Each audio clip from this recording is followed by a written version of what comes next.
गांव के जहां लीना नाम की एक लड़की रहा करती थी। वो गांव से दूर एक कोने में रहते थे। उसके बीमार वालिद भी उसके साथ रहते थे। इसकी थोड़ी बहुत पेंशन थी जिससे वो अपना गुजारा किया करते थे।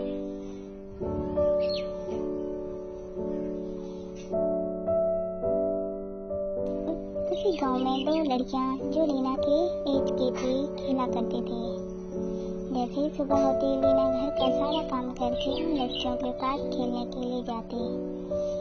लीना जब भी उन लड़कियों के पास खेलने के लिए जाती तो वो लड़कियां लीना को बुरा भला कहकर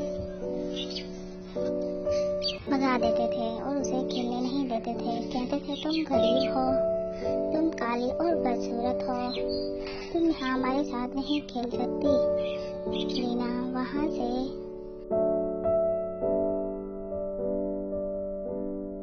उन लड़कियों के पास से चली आती और नदी के पास आके रोने लगती है और खुदा से कहने लगती है कि आपने हमें क्यों गरीब बनाया है, आपने मुझे क्यों इतना गंदा बनाया है। सारी लड़कियां मेरा मजाक उड़ाती हैं, मैं किसके साथ खेलूं। इस तरीके से लीना नदी के पास आके रोने लगती है।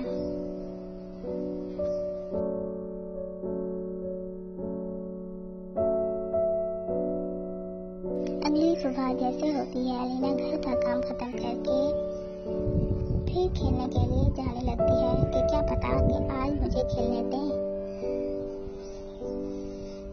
जैसे ही लीना उन लड़कियों के पास पहुंचती है वही दो लड़कियां फिर से शुरू हो जाती हैं कि तुम हमारे साथ खेलने के लिए क्यों आई हो। हमने तुम्हें एक बार मना किया है लेकिन फिर भी तुम बाज नहीं आ रही। यहाँ से चले जाओ, हम तुम्हें खेलने नहीं देंगे। लीना चुपचाप उनकी बातें सुनती है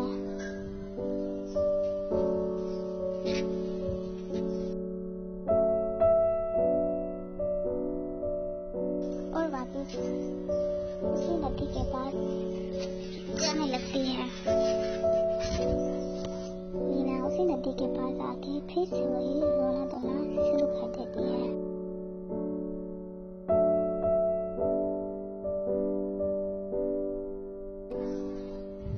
ये सब कुछ मेरे साथ ही क्यों होता है।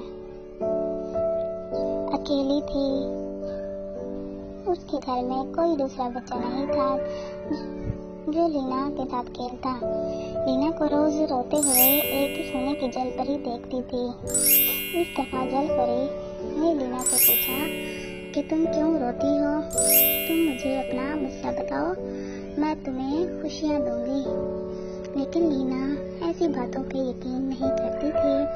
उसने सोने की जल परी से कहा, मुझे तुम्हारी बातों पे कोई यकीन नहीं है, मैं तुम्हें अपने दिल का हाल क्यों दूं। अगली रोज सुबह लीना उन लड़कियों के पास खेलने के बजाय अपने घर के पास वाली नदी के साथ ठहरी होती है और सोच रही होती है कि आज मैं सारा दिन क्या करूँगी। इतने में सोने की जल परी उनकी नदी में आ जाती है और लीना से फिर वही सवाल करती है कि तुम मुझे अपने दिल का हाल बताओ, तुम इतनी परेशान क्यों रहती हो, मैं तुम्हारी हर परेशानी दूर कर दूंगी। लीना चुपचाप उसकी बातें सुनती है। उसे यकीन नहीं आता जब सोने की जल परी उसे कहती है कि जब खुदा किसी की मुकद्दर चेंज करता है तो किसी न किसी को सहारा बना देता है।